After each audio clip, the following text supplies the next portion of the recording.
Delegate Assembly, please come to order. Stand. Stand. Could you lead us in the Pledge of Allegiance, please? Sure. I pledge allegiance to the flag of the United States of America and to the republic for which it stands, one nation, under God, indivisible, with liberty and justice for all.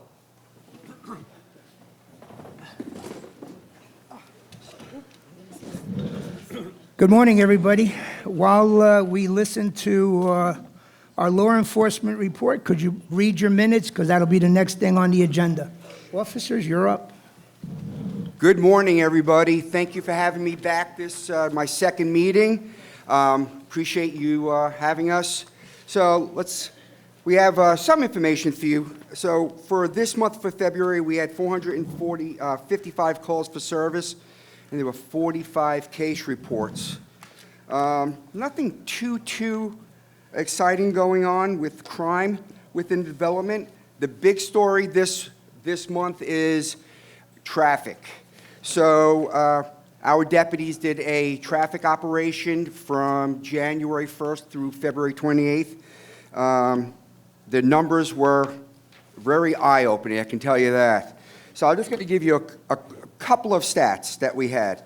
So for that 2-month period, we had 845 traffic stops. Wow. All right? 650 citations.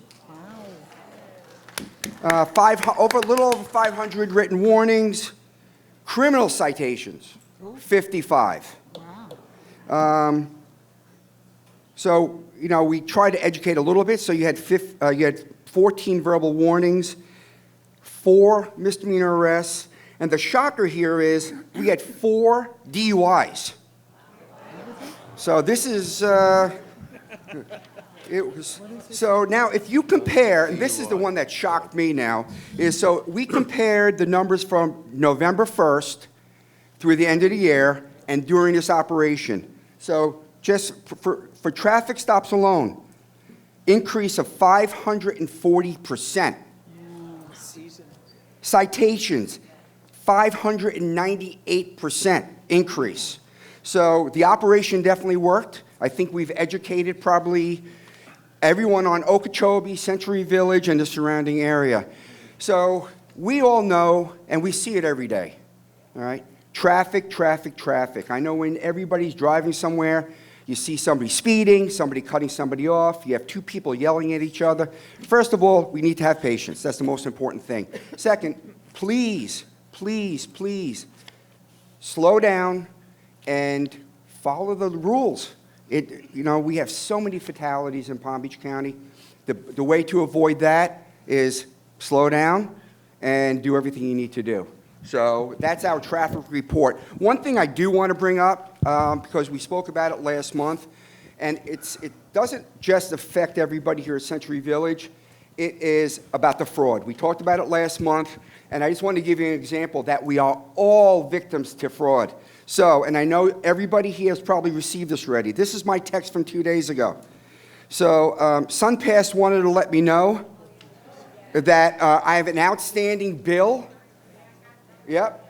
So if you see, the number's always different. First of all, I don't know who works from SunPass with the initials of JNDAD, whatever. That's not SunPass.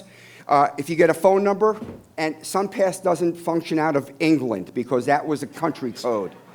So when you get these, they are fake, and we all fall into it. I had a friend of mine call me that they had a representative from the Palm Beach County Sheriff's Office call him and said he has a warrant for him. He called me, and I told him, I said, Brian, it's fake. We don't make phone calls telling you to bring Bitcoin and gift cards at a gas station to meet with them. We don't do that. We don't call you at home. So please, please don't fall into that trap. I know a lot of it seems so realistic, and they're very, very convincing. Flat out, it's fake. If you ever have a question about it, by all means, call us, and we will give you the answer. We will look into it. We will help you. That's why we're here. So that's all I have for this month. Thank you again for having us. Do you have any questions from anybody? Where's Don? Right here, sitting down. John, you have a question? Yes, I do. Who's that? John Bagdonis, Windsor R, Delegate President slash. Are you aware of an incident involving two of your deputies on Monday, March the 3rd? I'm assuming I have a no. lot of deputies, so you got to I know. narrow it down for me. They were parked initially at 6 o'clock, they came back at 10 o'clock, they came back at 10:30, then they came back, and they left around 11 o'clock at night. Uh-huh. The reason I'm bringing it up, it's an association for, I think, most of us. We, as a board, there was a unit that was unoccupied for 2 months. The owner passed away, Okay. and the electricity was on, the fan was going crazy. We had some concerns about possible water. So in our bylaws, it says that we have the right to inspect. We had 2 board members go in. The deputies came at 6 o'clock. See, we have that. 2 of them, 2 cars. They didn't talk to anybody in Windsor R, but they talked to a young lady that we recognize as a friend of the person who passed away. Then he came back after 10 o'clock and saw the 2 board members individually, that charges were being filed for trespass and unlawful entry, and that they would have to do the paperwork. There was a lot of discussion. One of the questions was, where were you born? Just didn't sound right. They left. They said they were coming back with citations for each individual person. And then they came back and said, no, we're not going to do that, but you have no right. And when they explained that we have bylaws, they said there's no authorization, that state law overrides our bylaws. So it involves everybody in here to some degree. And I'm asking you, is that true? Well, so, Maybe it's unfair at this assembly. I don't know. yeah, well, it's a little vague, and I'm trying to figure that maybe it was a trespassing issue. That's what it sounds like, what you're telling me. So Florida According to the State's- deputies, yes. Yeah, so, and I'm not familiar what occurred, and I can look into it if you just give me the date again, because I can research it. But it sounds like maybe somebody was, I don't want to use the word squatting, but they might have been. And I don't know what the original complaint was. But Well- yes, so Florida State statute definitely trumps bylaws, if it is a crime that occurred. So but it's very vague right now, but if you can give me the date, maybe afterwards, I'll speak to you, and we'll look into I'd be more than it. happy, you know, when you guys depart, to meet you outside and It give was you March whatever 3rd? particular you want. But you're basically telling me that that we have no authorization within our bylaws if we follow our bylaw rules. That's not what we're saying. No, yeah. I said if there's a crime that occurs. Okay, I Yeah. guess maybe that's the gray area. Yeah. Okay, I'll see you afterwards. Okay, if perfect. That's okay. Thank you. Thank you for the question.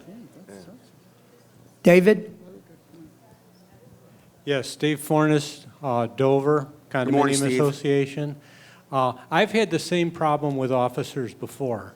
You've got to understand that in a condominium, the ownership is unusual. The ownership of the unit ends at the paint.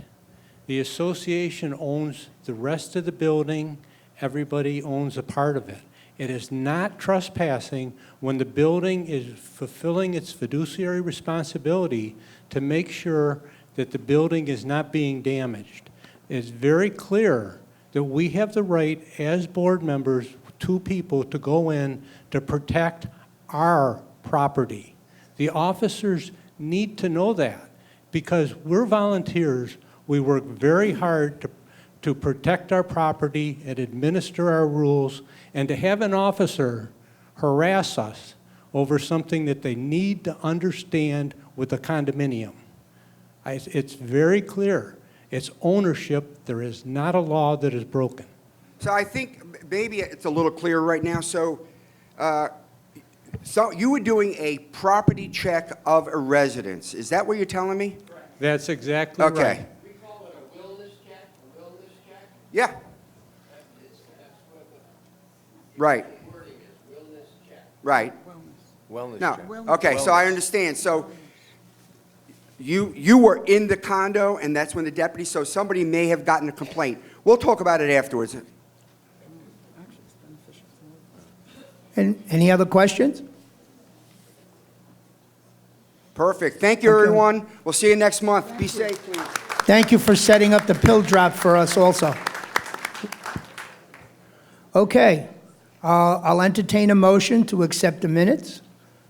Sandy Levine, seconded by, okay, John Timmerman. Are there any corrections to the minutes? Yes, the Gene Berman, alternate for Northampton, and Okay, the time that the meeting adjourned was not 11 PM, it was 11 AM. It's a typo. The time the meeting was adjourned, this was at 11 PM, it should be I don't know. 11 AM. okay. I can't see, so I don't see. So there was a typo error, is what you're telling me? Yes. At least I hope it was a typo.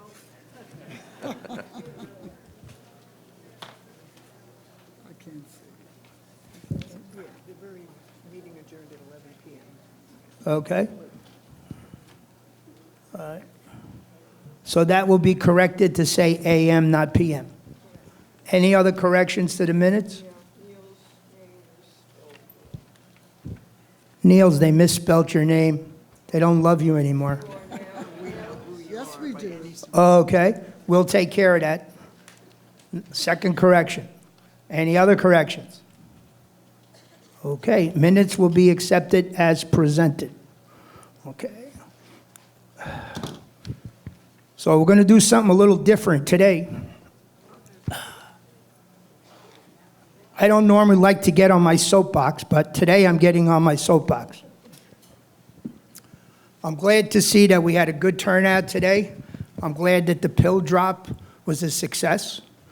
On February the 16th, we did a volunteer luncheon for all the individual unit owners that spend time helping us to live in Century Village. Whether you're an usher, whether you work the library, whatever things that you did, whether you give an hour, 2 hours, or 5 hours, or 10 hours a week, a month. At that time, there was one individual that should have been recognized, but I felt that this person, time that she gives to Century Village is a lot more than 1 or 2 or 10 hours. So at this time, please help me in recognizing the editor of our paper who works 7 days a week to make sure that the UCO reporter gets done. Ruthie, could you come up, please? So, Which is hard to Ruth, do. in recognition for all your hard work for every single unit owner inside Century Village, thank you so much. 7 days of hard work. Thank you. And if you have anything for the paper, she'll be the first one to put it in for you. All right. Thank you so much, everybody. So hopefully you get to volunteer. We have plenty of opportunities to volunteer during the year. The next thing I have on my agenda, we're becoming busier and busier and busier inside the UCO function. Our administrative assistant hours need to be upped. Right now, we're between 15 and 20 hours a week, and that is not going to be enough.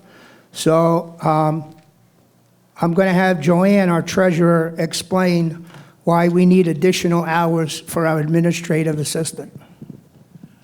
Good morning. Part of my treasurer's report is always, I hope, every month to give you a financial report. And that report, this month, you'll see that it's the first month that we actually, this board of officers, put this budget together. It's our first actual month, and we're ahead by $46,000. which is anticipated. In the beginning of the year, we have a little extra that we need because the end of the year, we have some rate increases and things. So in looking at, how are we doing, we realized that it's really necessary to meet your needs. We have to increase the amount of time we do administrative work. One of the biggest reasons, and I'm really happy to see this, is that the state of Florida now demands that our associations meet 4 times a year. Now, a lot of you know that in the last few years, we started making the conference room available with Zoom so that you can have better participation at your board meetings. So even if people are not here physically, they can participate. Now, that has become very popular because we're, have a lot of snowbirds and just a lot of people that travel. And a lot of people have adopted since COVID. They know how to use Zoom. So, it's, a very, very successful program, I think. And we want to continue to expand that. But the people that have been actually doing it was the administrative assistant helps to set it up. And either Donald or I have been staying after hours to actually, make sure that the meetings go off okay and get things set up. So that is one of the real reasons why we need to add additional staff, because my time and Donald's time really don't need to be spent doing what is a very administrative function, but I think very valuable to all of the associations. Now, you'll see, so going forward, we've made, as the officers have made the decision to increase these hours a little bit going forward. So you'll see that we're going to be a little bit over budget as we go through the year here. And so it's not really that big of a budget deal, but I want to be absolutely certain that you understand that we're making a functional change that will affect the budget a little, and you'll see that going forward. And then, of course, next year's budget will include some additional, assuming it's going to be successful, which I'm sure it will be. The second and somewhat as important, reason for this increase is that we have more and more and more, as I'm sure you are aware, being, on your boards, renters. And the renters all have to get a new certificate of occupancy every year when they renew their lease, which puts a very big strain on our volunteers in investigations. So what we want to do is have the administrative assistant working sort of behind the scenes to do the, as I call it, grunt work of getting that paperwork all processed, so that our volunteers can spend the predominant amount of their time taking in the forms and filling out forms, and have more interaction during the business, so they don't have to process stuff all that much. So that's another area where our administrative staff is being stretched. But those are that's what I wanted to talk to you about today, is that we're going to be adding services to accommodate the changes that have happened over the last couple of years. And that's it, unless anybody has any questions for me. Anybody have any questions about that? Okay, thank you. Thank you. So I just want you to know that the UCO office did a better job than the Sheriff's Department. For January and February, we did 633 updates, 365 barcodes, and 40 gate passes, for a total of 1,038 residents. So thank you to everybody that volunteers at UCO, and let's hope that this goes up and that their tickets go down, and we will have a better Century Village, hopefully. Okay. Do we have any unfinished business? Good morning. I'm sorry, there's a question? Yes. Yeah, sorry, Joanne. Regina Latorre from Windsor L, President. What are the duties of the administrative assistant, and who is the administrative assistant? Besides setting up the Zoom calls, what else will she be doing to justify the increase? There's a tremendous amount of coordination that happens. All of the, like what you're looking at, the agendas, the, as you can imagine. And she screens calls for all of us. So there's a lot of, right now we have a temp that's doing it, and we're going to be looking for a permanent position. What exactly are her duties and what will her Okay, salary be? let me take this. Yeah. She sets up every single meeting that's there. She sets up the agenda, prints up the meetings, prints up the packages, sends out emails to the individual groups to make sure that they know that there is a meeting. She sets up the monthly schedule. She sets up, like Joanne just said, the use of the conference room, above and beyond working with everybody in the office to coordinate, which is setting up for your meeting today, making 250 copies so that everybody has a package to look at, coordinating all the information, working with the treasurer, working with Donald, making sure that the package is here and ready for you. That's, Okay. Thank you. and to make sure that all the sign-in sheets, she registers every association that brings in a delegates form. She is responsible for going into the database, updating that information, making sure that it's correct, put in the Holy Grail books, and then usually 1 or 2 days before Delegate Assembly, she prints out the sign-in sheets that the delegates come in and signs.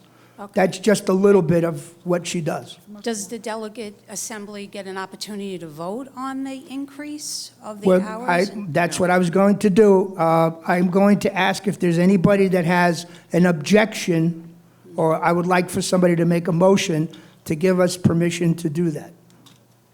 Okay, John Timmerman makes a motion, seconded by Joyce Reese. Take the motion. Okay, the motion is to increase hours for our administrative secretary in the UCO office. There's a motion, there's a second. Is there any discussion on it? Yes, go ahead, Olga.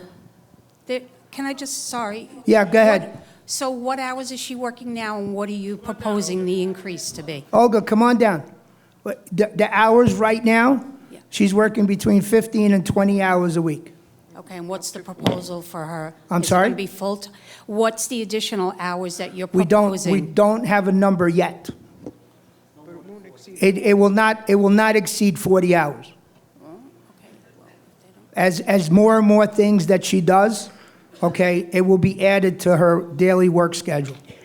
Okay, well, if you don't have an exact, like, increase in hours, would you consider putting it off until next Delegate Assembly? No? This is something that needs to be addressed, because everybody in the office is doing 5 different things, and this is something that we need an individual to take care of it for us. Okay? Okay, thank you. No problem. Go ahead, Do you Olga. have any idea how much the additional cost will be? Do I have a number in my head? No, but I can bring it to you maybe next month. When we come in, we'll give you an approximate increase. Thank you, but we're going to be voting before that. Well, We're voting on that we're just now. asking you Okay. to increase the hours right Okay. now to no more than 40 hours, which is going to be transitioned over 5, 6 months, 3 Oh, months. I don't have a okay. number yet. Thank you very much. Okay? 20 hours times $20 an hour is $400 a week. Okay. If she works 20 hours a week at $20 an hour, she would be making $400 gross. That's, But there's more to that, it. but There's that's more that's to the it. the minimum where she would be, and then from there it would be up. Does that answer your question? Okay. Joanne, you got anything else you want to say? I just want to make a comment about the expense. You're just going to see it, and it's not going to be a huge number. It's not as if we're asking you for $100,000 to, order employ 6 professionals. It's a small increase that's going to happen, and it's going to go over budget, because we're not going to change the budget for this year. So we will monitor that through the year, and then we will account for it next year as a little bit higher on. So it's not really a financial decision, more a case of, yes, there's a financial consequence. However, it's that we're trying to provide additional services in a professional manner. That's really what we're asking you to vote on now, to increase the amount of professional services that we're receiving. Okay. Any other questions on that? By a show of hands, could we do yes? Raise your placards up, please.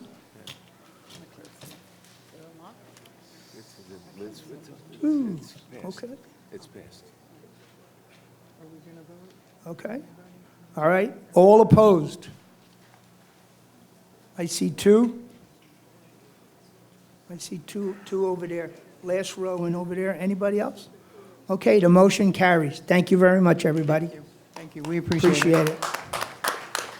Every officer thanks you, including myself. And Donald thanks you too, because he's tired. Okay. Do we have any other unfinished business? No. Do we have any new business to be brought up? Do we have a quorum? Do we have a quorum, David? Yes. Okay. What's that number, please? We have 173 individuals signed in, so we have more than ample quorum. All right. Yes, Flo? Good morning. I hope this is new business. I just have a comment question. All right, I'd like to thank everyone for their medical supply. Fosco, I know this is not a Yugo program. I know when I went to Donald to get it, and we are doing it, but it's working so well in the village. And when we had our volunteer, the people that helped me could not come because it's not a UCO sanctioned club or program. Right. But the program is working so well. Not only that, we actually helped some of the people in the village that couldn't get walkers and cane. And some people had donated them, and they was able to go back and help some of the people that already live here. So I wonder if it's possible that we could get this part of the UCO, a UGO program. Go ahead, Donald. Okay. All right, guys, I just want to make sure we all understand what Flo is talking about. This is a case of a unit owner and an executive board member seeing a need in the community and putting it all together and doing it. So we all owe Flo a thank you on this. The thing we're talking about is collection of used or unused medical equipment for a charity called Clinics. Clinics Can Help. Clinics Can Help. Basically, people have walkers, canes, any of that stuff, potty stools. They send me an email. I send it to Flo. She and several other volunteers go pick the stuff up, and we've provided storage space for them. And when the storage space gets full, they send a truck, and they pick the stuff up, and it goes out to people, even in our own community, that wouldn't otherwise be able to afford it. So this is a good thing. Flo, for your question of making your effort a standing committee of UCO, I believe that would require a amendment to our bylaws to make that an ad hoc committee. That doesn't mean it's not doable, but I would say it starts at the advisory committee. But as far as making it part of our company, I don't think we can do that Fausto just can't do it with a turn of a pen. So for the time being, we'll continue to support you. It's working like a charm, so let's, and we get the word out for you, and we publicize it. So I think for now, that's where it'll sit, unless the boards decide they want to create a new either ad hoc or standing UCO committee. Okay, thank you, Don. Everybody clap for Flo, because this was a good thing. This is the kind of thing communities should be doing. Go ahead. Hi, Mary Ann Somerset G. I wanted to ask a quick question. Is there a budget for the tennis court screens? That's WPRF. Has nothing to do with UCO. Okay, so to speak with Eva or whoever? Eva would be, yes. Anything with the rec facility is seen by WPRF. Okay, thanks. Okay. Any other questions? Go ahead, Olga.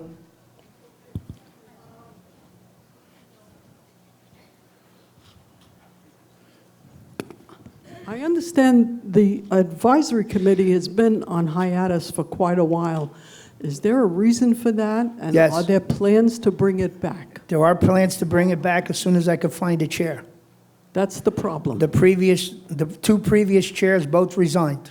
Okay, is there a possibility that you could put something in the paper looking If for a chair? anybody's interested in being head of the advisory committee, come into the UCO office and we'll discuss it.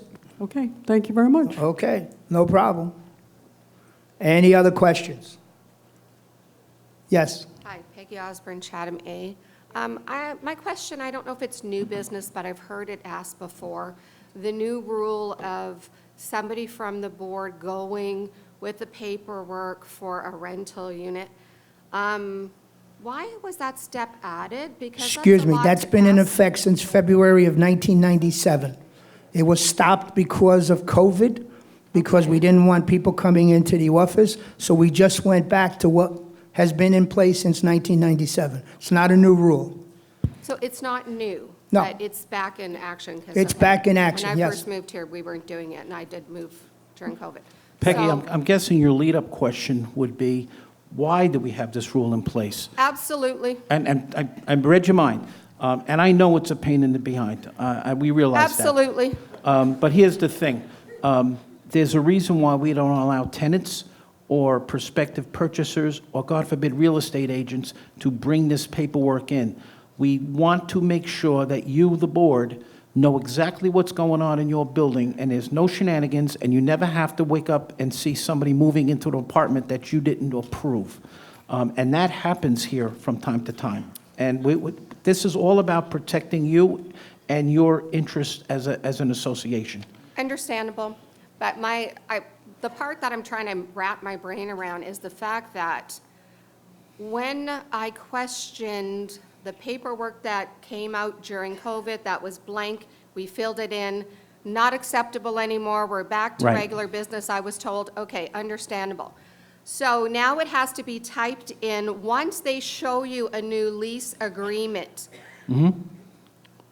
I don't understand why I would have to be the one to bring in the lease agreement. Because you are our client, not the tenant, not the landlord, not the prospective Gee, unit owner. I almost feel like it should be the owner who's renting to the tenant. The we seem owner to be is, doing a the lot of owner work is not for- our client. You, the board, are our client. And like any client, service person relationship, we protect your interests first and foremost. Now, as far as the pain in the neck of having to come down to UCO, and believe me, I understand what that is.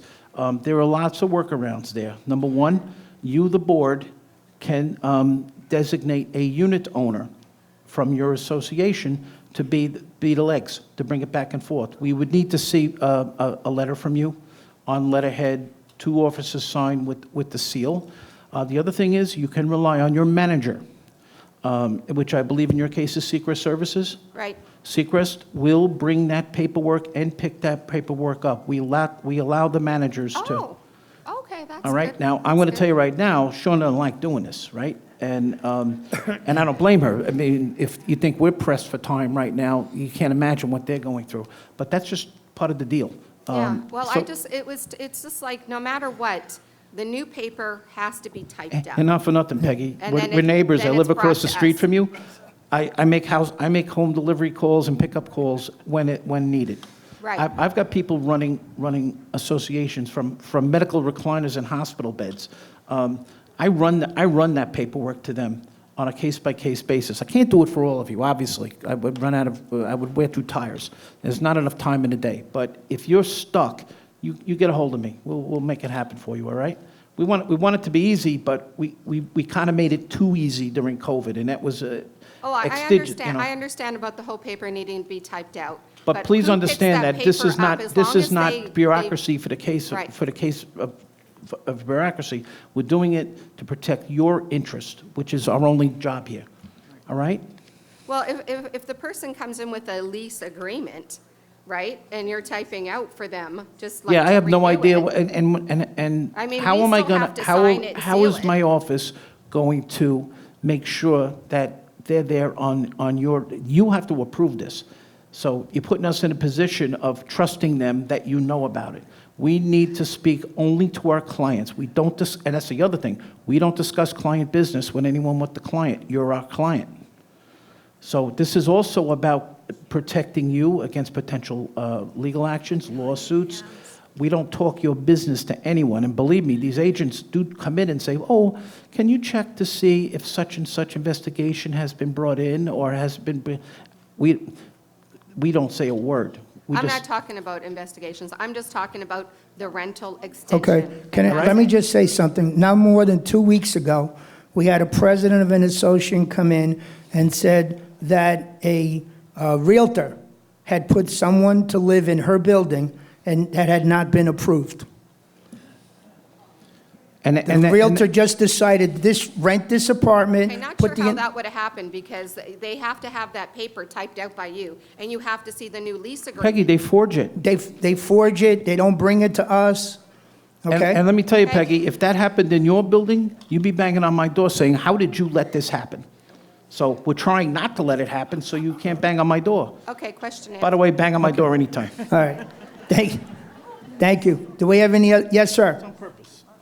Go ahead. We are an association in Dover D, and we taking care of all these owners, the rental. Like she said it, we got to fill up new lease. We got to taking care of. We got to bring to you. You don't fill out a new lease. The landlord's responsibility is to give it to the renter brings it to you. Well, some of them, they even scream on us why we cannot taking care of it, like we are the employees. So if we are the employees, that's not your job, sir. okay, but since they impose it that way, why we cannot make a fee for them, the owners, every month to pay us? Whatever So you we want to hire do, the secretary. whatever you feel that you want to do, but you are responsible to let the owner know that 30 days before the lease expires, give it to the tenant, and the tenant gives it to you. So they don't come, my lease expires today, I need an ID. That's their job to do that. And if you let them do it, then you're at fault. You got to educate the renter, and you have to educate your unit owners.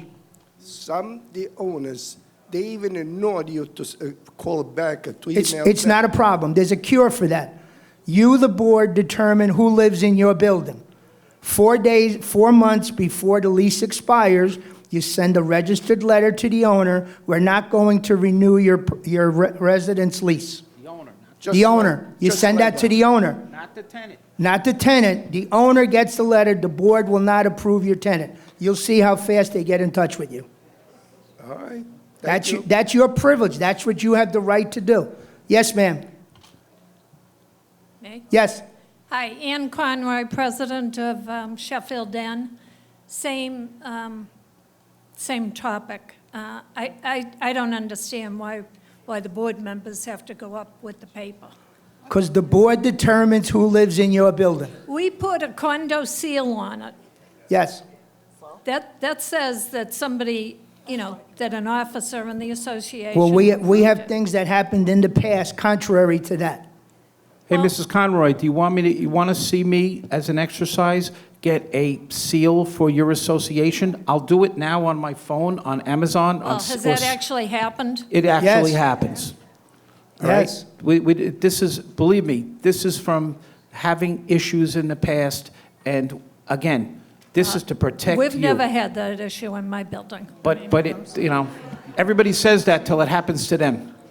Well, we haven't. As the president and the board members, we know who's in the building. We know who we approve and who we don't. We look But at the lease. you're one of 309 units, and it does happen more than you think. It happens. And look, I just don't get it. I think that you're again, we know that it's onerous for you to have to come down It to is. UCO every time. Yeah. Believe me, we hear this every day. We only But have you three have board a members, 2 of them work. I understand. And then UCO is very, you walk in at 11:15, oh no, there's 2 people waiting. You But let again, them come Mrs. back Conroy, another day. So it's a You problem. have a manager. You pay have a manager Seacrest. to help administer your association. We have Seacrest. You have Seacrest. I can't see them coming and doing this. Well, they do it every day. Really? Okay, you just, will they Well, yeah, say, I'll oh talk yeah, to I'm glad Shauna." to do it? No, but that's the job. And this is how it works. You either mow your own lawn or you hire somebody to mow it.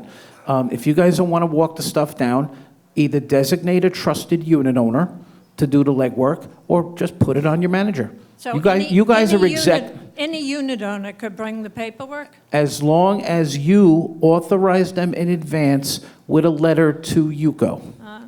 Okay. all right? There's lots of workarounds here, and you'll still be protected. Go ahead.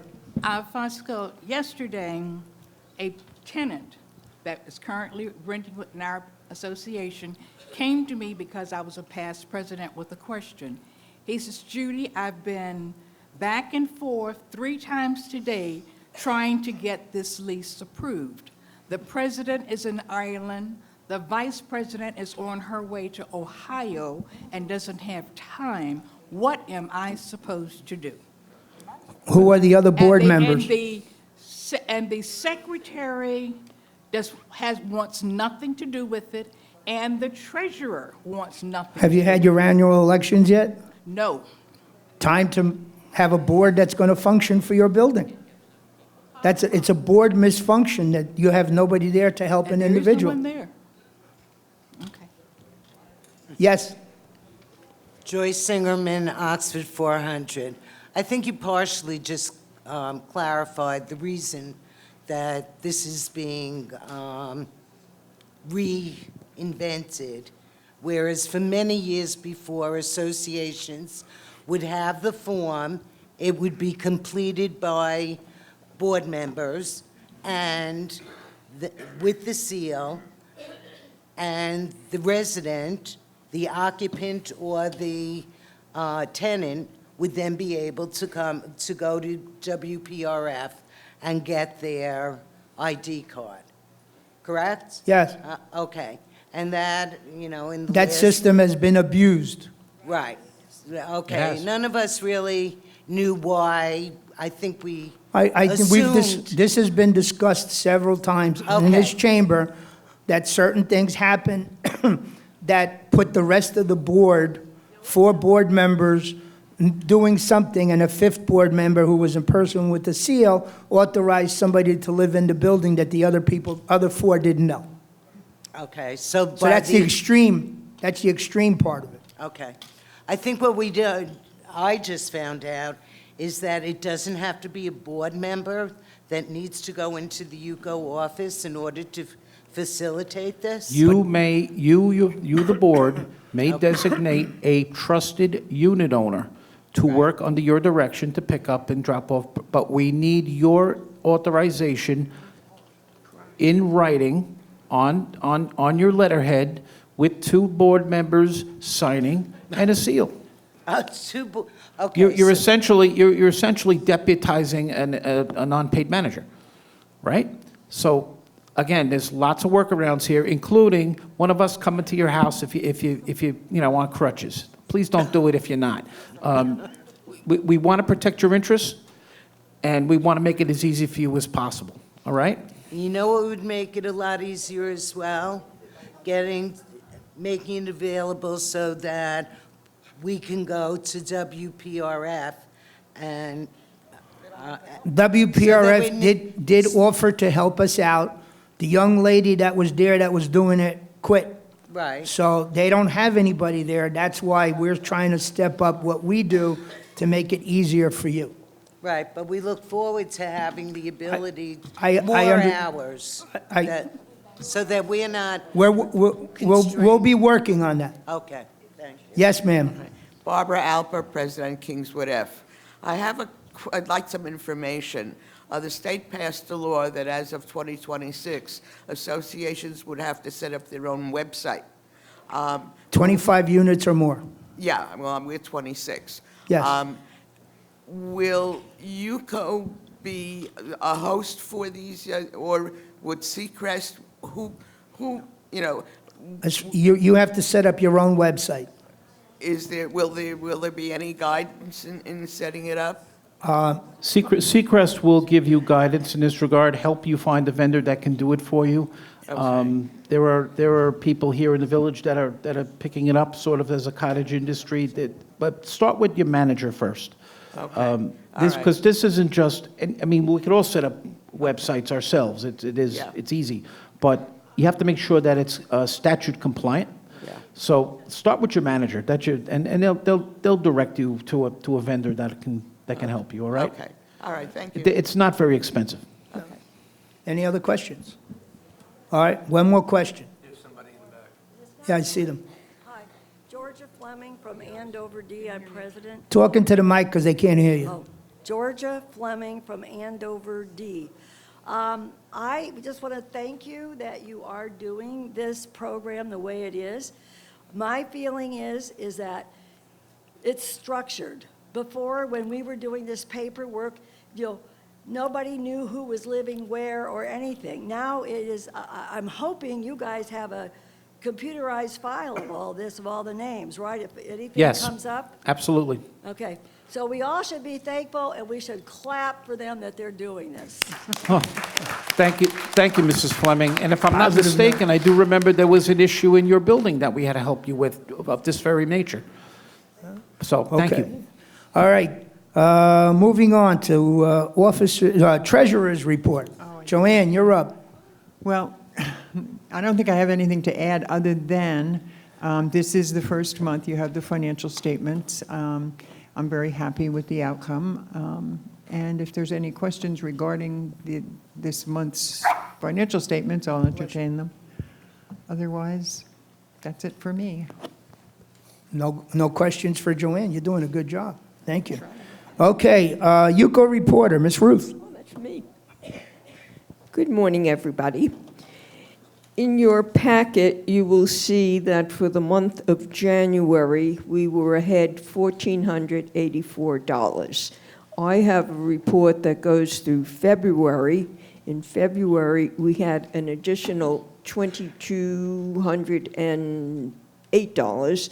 So for the 2 months ending February, we have $3,691 ahead. So we are doing very nicely. Keep your articles coming in. We need copy all the time. And that's all for my report. Thank you. Thank you. Good job. David, you're up.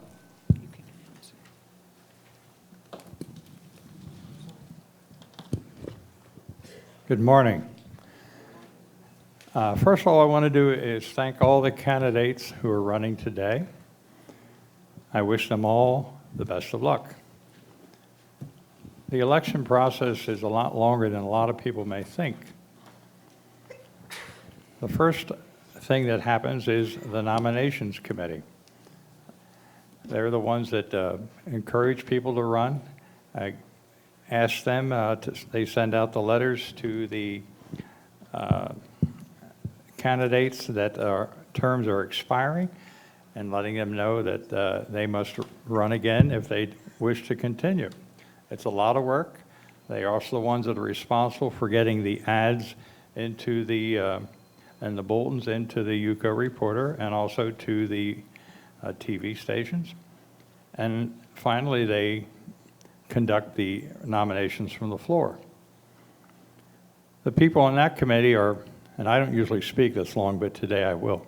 The people on that committee are Bobby Levin, Ruth Dries, Laura Bedford, Deanna LaRossi, and Susan Meskel. The next committee is the Elections Committee. It's a very small committee. It's led by John Gregg and Ken Groff. They're the ones that are responsible for printing the ballots, getting the temporary workers in to count the ballots. And they have been doing this for 9 years, and they have been doing a great job on it. Finally, yes, you may applaud. Finally, we go to my excellent sign-in staff, which consists of Debbie Smith, Maureen Debecker, Bobby Levin, Flora Simpson, Christine Perry, Susan Meskel, Eve Black, and Beth Shushaki. They're the ones that greeted you and were so efficient every month and extra efficient today. They all deserve a round of the applause because without them it doesn't happen. And finally, if Tony Burrows gets at least one vote, she will become the recording secretary, which means that this is the last time I will be taking minutes, barring an emergency for the Delegate Assembly. Now you may all applaud again.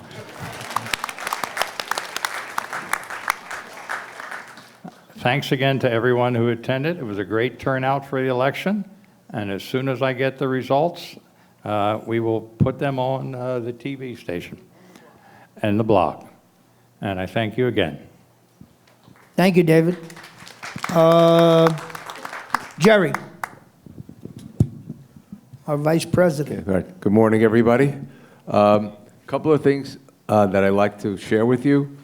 I did get a request from UCO Insurance that I need to advise those people who have roofs that, let me start another way. There are 40 CV associations with roofs that were last replaced prior to 2009.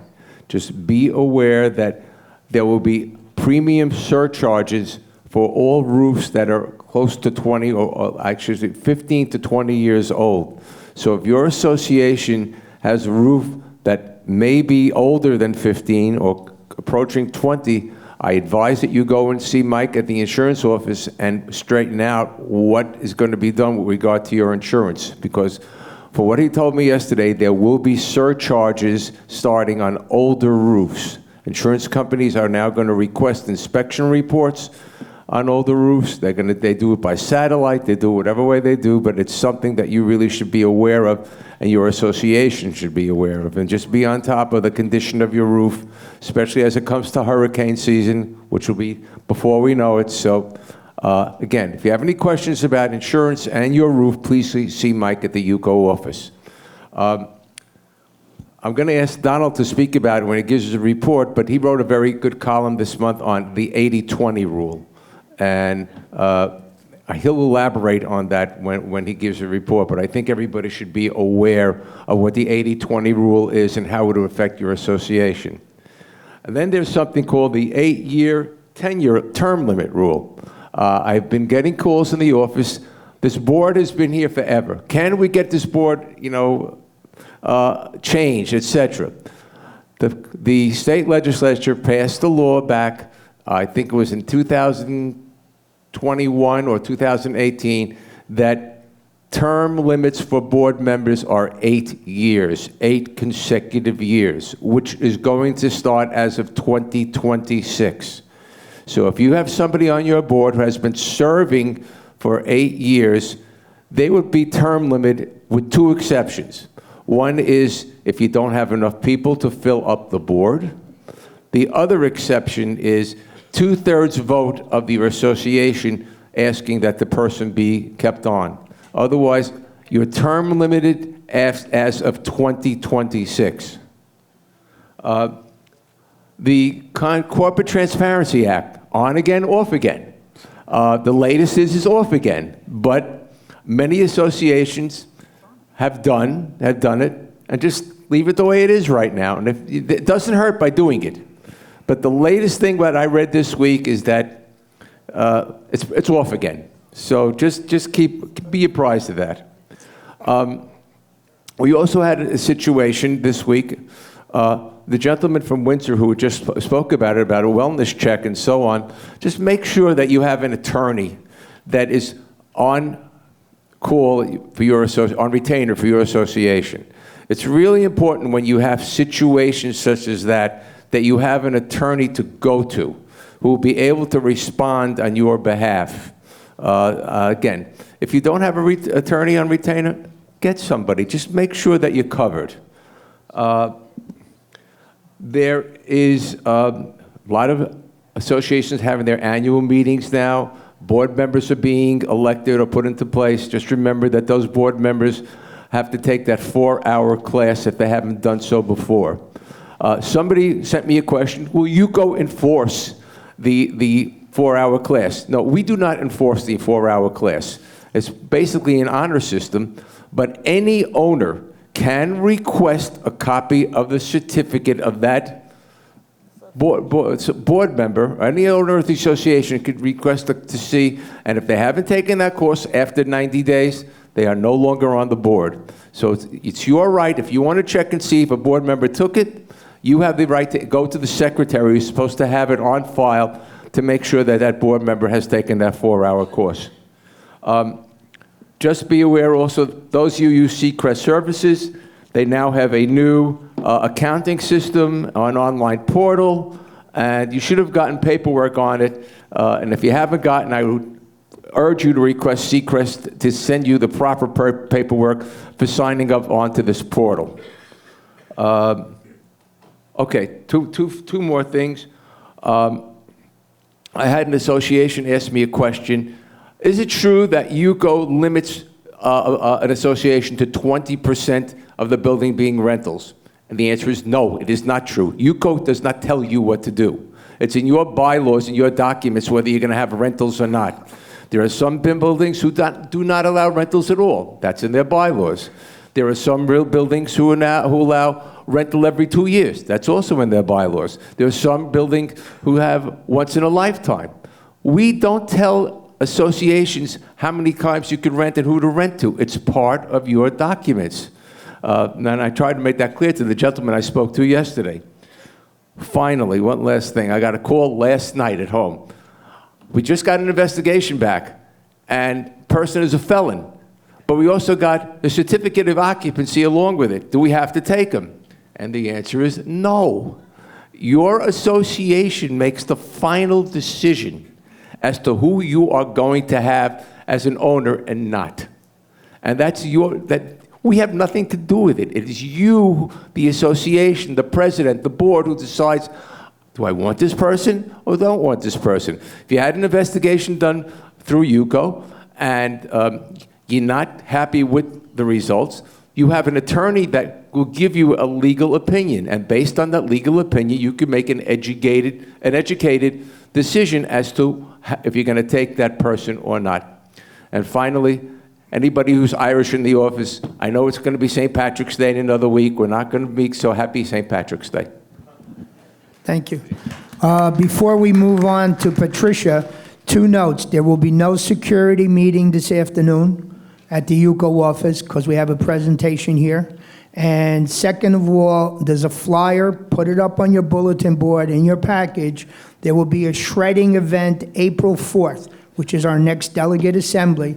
So if you have paperwork that needs to be shredded, they will be here from 8:30 in the morning till 11:30, 3 hours. It'll be on the island here. So let every one of your unit owners know. Patricia, you're up. Thank you. Good morning, everyone. It's so nice to see all of you. Who has, I can't see. Who is? Oh, Sandy, go ahead. I'm sorry. I got a suggestion. We used to have, Fosco, the candidates meet them before the election. Can we bring that back? That'll be up to the committee, and that's usually during presidential elections. So it'll be a suggestion to the committee for next year. Okay. Thank you, Sandy. Patricia, go ahead. I'm sorry. God bless you, I think. Okay. I'd like to say besides your roofs being updated, you have to have your mitigation report updated. A lot of people haven't had a mitigation report since 2006. I don't know how they got away with that, but. And just in addition to what Jerry said, if there is an open felon, you definitely, open meaning the case is open, can turn them down. If you're in doubt, my suggestion is don't take the chance. Get your attorney to help you make that decision, because it seems like people are suing. This is a new way of, I guess, additional money for them or whatever. I'm a little unhappy about, people are constantly complaining what we should do, shouldn't do, yet not one of them has volunteered to help out in UCO. I'm 81 years old. This is my last year in any of the committees or meetings because whatever site I have left, I like to travel a little bit and see the world and not just try to help people. I love helping people, but I've been doing it for like 10 years already, 10, 12 years. So I think that instead of complaining, maybe it would be nice if you people would try to help other people. I don't get involved in gossip. It's a waste of energy. I like to say in a happy note, yeah, I'm good, Mrs. Goody Two-Shoe. I like when people get along. I think that instead of being so hateful, some people, if you turn it into love, what a beautiful place this would be. Same thing in the world. So,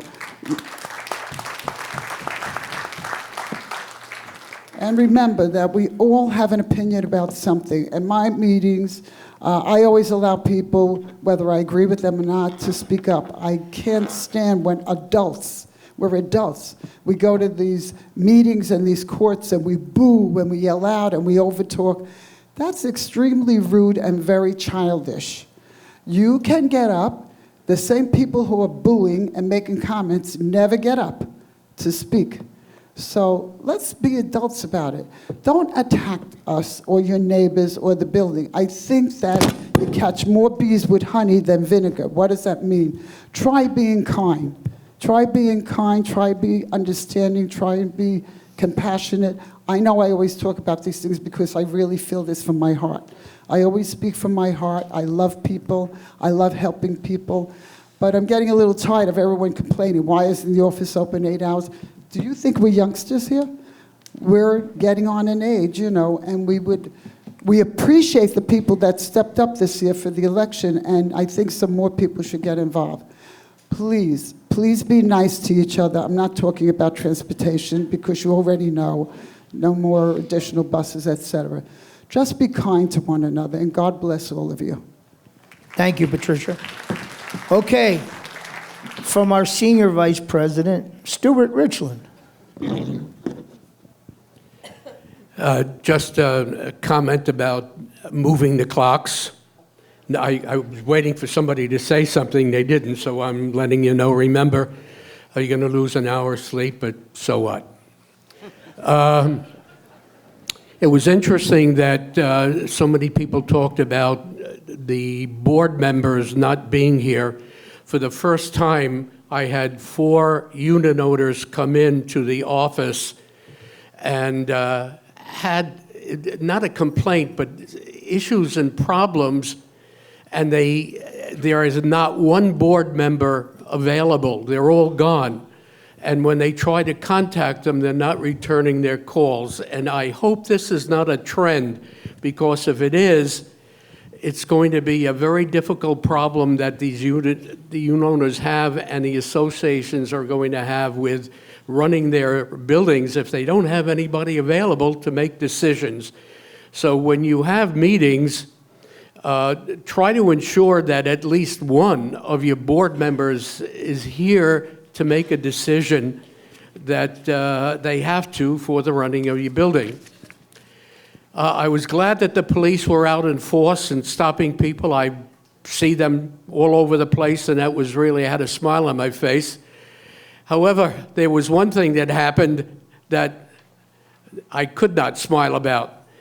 We see people riding around on their automatic carts, and there was one guy riding along right in front of where I lived, and he was racing along, and a dog on a leash jumped at him, and he spun around, and he went flying off the 4-wheel cart that he had, and he just sprawled out. And if it wasn't for people running over to help him, he would have been in bad shape. He couldn't stand up. So please, if you ride a cart of any sort, please drive slowly and obey the traffic laws like we ask our drivers, automobile drivers, to do. And that's it. Thank you. Thank you, Stuart. Thank you. All right, I saved almost best for last. Our property manager, Donald. Morning, everyone, and I'm sorry for this list, but it is March and there's some housekeeping. Jerry just asked me to expand on the 80-20 rule relative to the HOPA, which is the Housing for Older Persons Act of 1994. HOPA is a federal law that allows senior communities to restrict residency to those under 55 years old. If you want to get a more detailed description of how this works, my article in the newspaper, it pretty much explains it, and it has been vetted by UCO's attorney. So you know you're getting the right stuff. But on the 80-20 rule, the law allows for the association may allow up to 20% of the units to be occupied by people under 55 years old. may allow. The association could also not allow any residency under 55. However, we always advise you that if you're thinking of rejecting an applicant because they're under 55 years old, check your records and make sure that no exception has been made to this rule in the past by yourself or previous boards. Because that would get you into, that could get you into a, what would you call that? A pickle. No, selective enforcement situation. So as in all things, when you're thinking of rejecting anybody, you should get a legal opinion. And if you're pulling your screening reports from UCO, we get you that legal opinion at no charge. But I have seen situations where unit owners selling their units or agents have told a board, you have to let this applicant in because you don't have under, you haven't reached the 20% mark. That's not the correct interpretation of that rule. The other thing is your housekeeping relative to HOPA is mostly confined to every 2 years, every other year, you have to conduct a census. And you used to have to file that with the state, and you no longer have to do that. But you do need to keep that census in your records. How I did it in my building, my wife's the secretary. She called Mark Friedman, our attorney. He sent a form for them to fill out, for her to fill out with instructions and an affidavit that it's been done. And then as the secretary went and pulled IDs, really, for everybody living in the building, filled out the census, and that's it. Adopt it at the next meeting, put it in your records. That's all you need to do. We have had situations here at Century Village where there was a dispute over an applicant who was under 55, and the first thing the association's attorney asked for is the copy of your census, and in at least two cases, that wasn't available. So that weakened the legal position of the board. So that's kind of all I have to say on that. You can read my article, and if you have any questions, please send them to me, and I'll very likely send them to our attorney. All right? Next thing is, right after this meeting, the Palm Beach County Department of Planning, Zoning, and Building is going to be doing their annual presentation. And the topics are going to be things like what requires a permit, what doesn't require a permit, what to do if unpermitted work is being done in your building, how to vet a vendor to make sure that they're properly licensed and insured. This is a good meeting, and I would encourage you to stay for it. We'll have a little break once the meeting ends, so everybody can go to the bathroom, I guess. But please stay. This is a good thing, and it makes life a lot easier if you know the real story, the real information, and not what you heard at the pool. It just makes things easier throughout the year. All right. Next thing is the La Quinta motel matter. Now Niels and Commissioner Weiss are going to give you more detailed information, I suspect. But real quick, this matter was to be on next Tuesday's meeting of the Board of County Commissioners for review and consideration. It has been pulled from the agenda for further review by county staff. So the bus that we had arranged for, the bus service, has been canceled. Now, Niels has told me that there's a possibility that matter will be placed on a meeting for the 18th of this month. That would be the normal Board of County Commissioners workshop session. I've not seen that on the agenda yet, so we're keeping an eye unless Niels has any other information.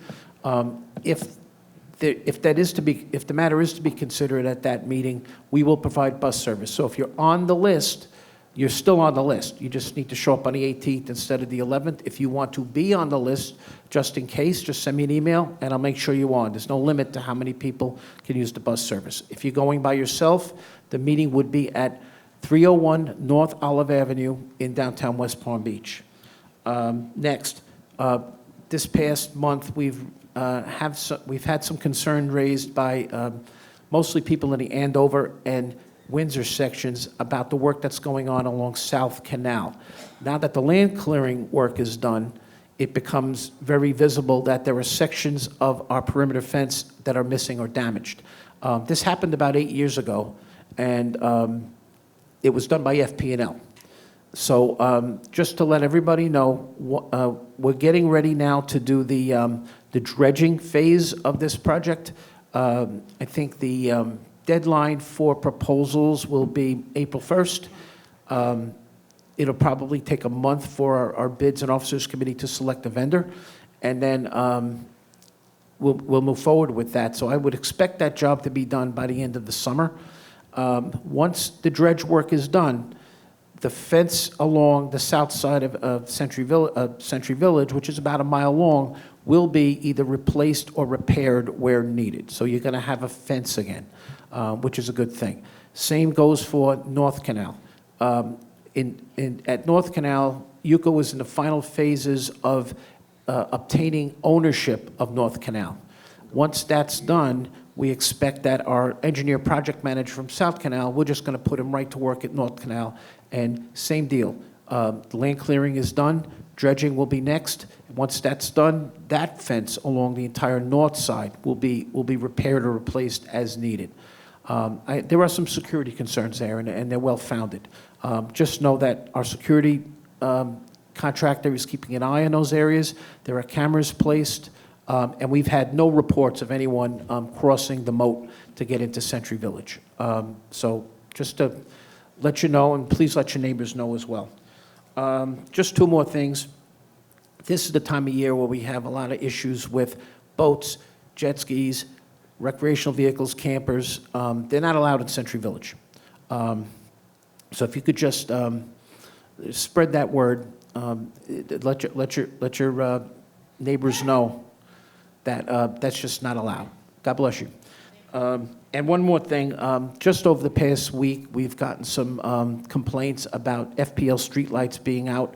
We are aware of the lights that are dark. They've all been called into FP&L. A few got fixed this week, and more will be fixed in the next 2 weeks. In some cases, the problem is not with the fixture itself, but with an underground cable that supplies power to it. So if you see a street light that's dark, take a look. If there's yellow tape around it, that means FPL knows about it, and it's going to get fixed. So just, that's all I got for this month, and I'm happy to answer any questions or take on any work. Good, we have a question back there. Go ahead, ma'am. Yes, hi. Who's that, Joyce? I attended Phil Massey's presentation in December when he gave that. Yeah. When we received Talk into our- the microphone so everybody could hear you, please. It's too Yeah, high. Okay. Tilt it I down. want it to 4. There you go. Okay. So, is it on? Yeah, I can hear you. Okay. And I believe what Phil said regarding the wind mitigation reports is it was sort of a misnomer in a way that our wind mitigation is only good for 5 years. If I heard correctly, and I'd appreciate if you can get clarification on this from Phil, he said that if you get a new roof within the 5 years Right. of the date of it, that you, of course, need a new wind mitigation. However, if you haven't gotten a new roof from the last mitigation report, from the initial one, we had a new roof in 2016. We subsequently, in 2021, we got a new mitigation report. I think there is an issue because the companies that do the wind mitigations for the associations, it says on it, on the report, there's an expiration date. So everyone thinks that they need to get a new one. Okay. And it, of course, insurance companies, because homeowners who are, when they are renewing or entering into trying to get insurance, the insurance company asks for a copy of the wind mitigation report. If there's an expiration date on it, then they want, All right, Joyce, obviously your question is a little bit more complicated for me to scribble down with a golf pencil in this. What I'm going to ask you to do, and do it for all of us, is when you get home, put that question in writing, send it to me. I'm going to send it to the insurance department and Phil Massey at Assured Partners. I'll get, because has global for all of us, right? I'll get a distinct answer from him, and I'll send it to you, and then I'll put it in my report so everybody can see it. All right, good question, thank you. Yes. Donald, two quick questions. Michael Brenner, Sussex. Census, building census. Yeah. We have units that owners are paying for, but nobody's living in. Is that included in the census? If you've given the owner occupancy rights, in other words, you'll see on the new COAs, it says purchase with right of occupancy, purchase without right of occupancy. If you've given right of occupancy to the owner, then you could consider them to be occupants. And if we haven't, they don't go on the census? Yes, that's correct. Second question, I'm making it quick. You mentioned that we're having that we're going to have a La Quinta update. Yes. Did you mention that the county seems to have changed the status of what was originally told to us about who's going to be living in this building? Yeah, obviously there's been some incongruence between what we heard at our town hall meetings and what was in the summary for the original agenda. That might be the reason why that agenda item is pulled, but I'm going to let Commissioner Weiss and Niels answer that question. I just All right? wanted to make sure everybody was aware of that. Yeah, Thank you. absolutely. Thanks, Donald. All right. Anybody else, guys? Thank you. Thank you. Okay, one last comment. If you are a president or vice president, my administrative secretary will be calling you for a meeting with me the second Friday of every month from 9:30 to 11:30. That's limited to 12 to 13 people. The third Friday of the month, here in room C, 9:30 to 11:30, it is open to every unit owner, renter, if you have questions. Last month, Seacrest came down in full force. They answered a lot of questions. This is the place to get educated. It's a place to start. We don't have all the answers, but believe it or not, the workshops work very, very well. If there's no other questions. Fausto? Yes. I'd like to make one quick statement. Sure.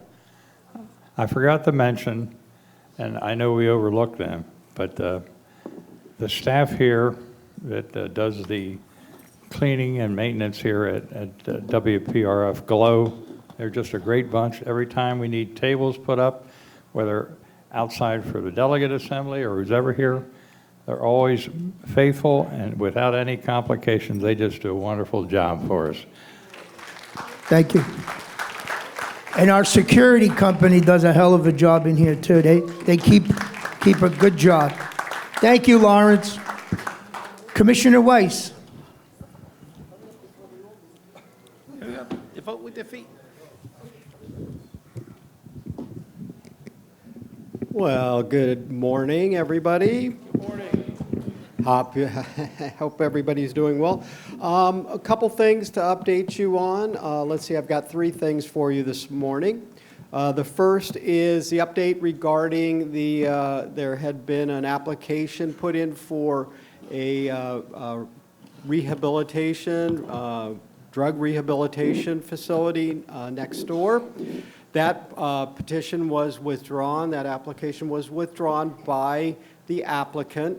I believe that had something to do, we had a conversation with the applicant and explained to them that if they came to the Board of County Commissioners and asked us to review that application, it was denied, they would then not be eligible to have any reconsideration on any other applications on that property for another 2 years. So after hearing, I think, my opinion about what they were planning to do, we then saw them withdraw that. Secondly, you've heard on March 18th, we are going to have on our agenda the discussion and potential item of purchasing La Quinta. So that'll be March 18th at 9:30 down at County Commission Chambers, 301 North Olive Avenue. And as you've heard, you're going to have a bus that'll bring people down, but if you want to come on your own, you can do that as well. There will be opportunities to speak directly to all 7 county commissioners on that item. And then lastly, as also been mentioned, but right after this meeting at 11 o'clock, we're going to have a presentation, our annual presentation by our Planning, Zoning, and Building Department. They'll talk about permits, what happens if you need to get a permit or what requires a permit, what to do if somebody is building without a permit, and how to handle that. Code enforcement can answer questions as well, how to utilize code enforcement. So all of them will be here to make a presentation, and I hope you'll stick around. It'll be a lot of really great information. We always have great feedback because of the information that's shared. So with that, I just want to let you know that Niels is here from my office. There's Niels. And also Jana is here from my office. And, always, if you have a question or a concern or need help with anything, just either give us a call at 561-355-2202 or just email us at PBC District 2. Yeah, so it's spelled out, PBC thank you, Jana. District 2 at pbc.gov. District 2, the number 2, at pbc.gov. Thank you. Thank you. Next, we'll hear from Amy. She loves to come and talk to us. Good morning. Oh, excuse me. Good morning. My name is Amy Ebersbach. I am from Constitutional Tax Collector Ann Gannon's office. Just want to remind you of a couple of important deadlines coming up. The end of March is your deadline to pay property tax. April 1st, that becomes delinquent. You can pay online, you can pay via one of our drop boxes inside our service centers, or you can make a reservation and pay in person. Next important deadline. Does everyone know what's happening on May 7th? Anyone? Anyone? All right. Real ID becomes enforceable. That means you have to have a real ID driver license or identification to fly or into a federal building. How do you know if you have a real ID driver license? If it has a gold star, you're good. If you do not have a gold star, you are not good. As we all know, this has been delayed many times. But as of now, that deadline is still holding. If you will need a new driver license identification card, a real ID one, you will have to make a reservation at one of our 6 service centers. You can make those reservations online. I'm letting you know now because those reservations fill up quickly.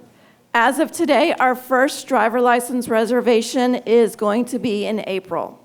So if you are not Real ID compliant, please, and let me also add, you have to be a Palm Beach County resident for service in our office. Also, one last thing to add, if you do not have a copy of our tax planner and services guide, I did bring extras, and you can learn everything about all of our services, including a section on Real ID and all the documents you will need. Thank you so much. Have a great weekend. Thank you, Amy. Next, we're going to hear from Derek from Brian Mast's office, our congressman.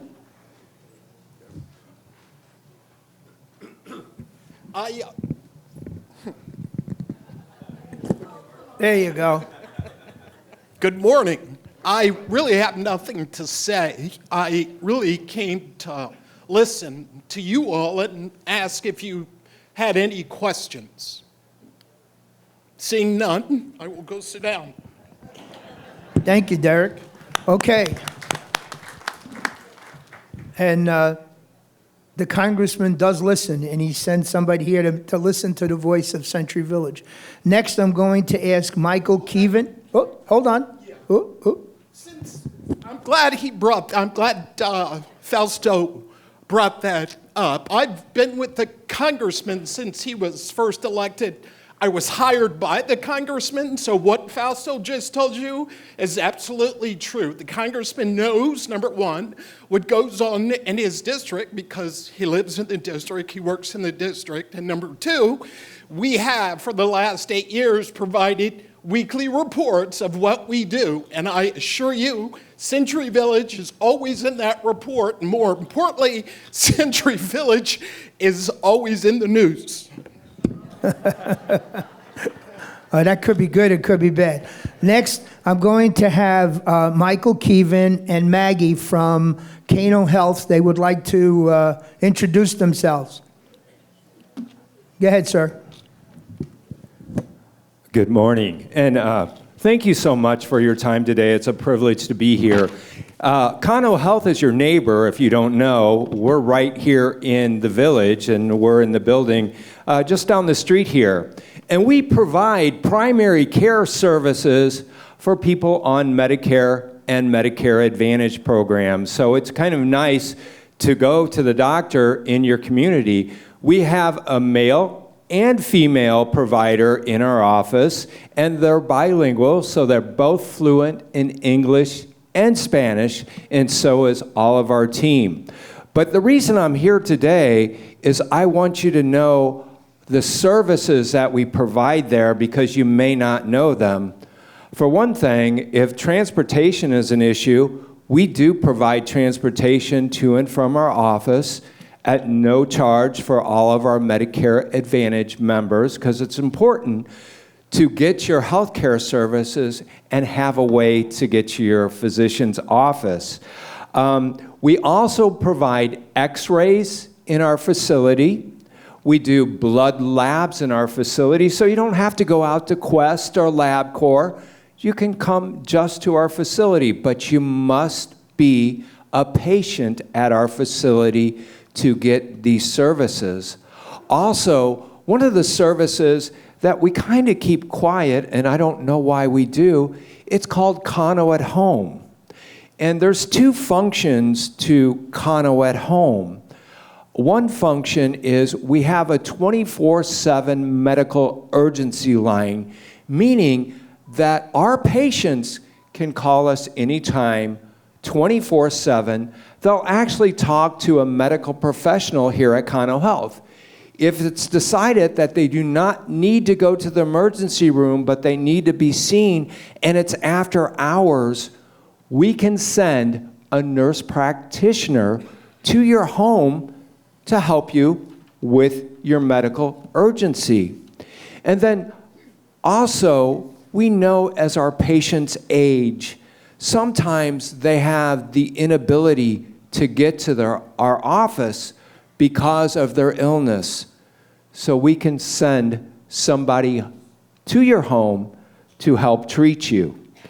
We also, in our facility here in Century Village, have what we call a wellness center.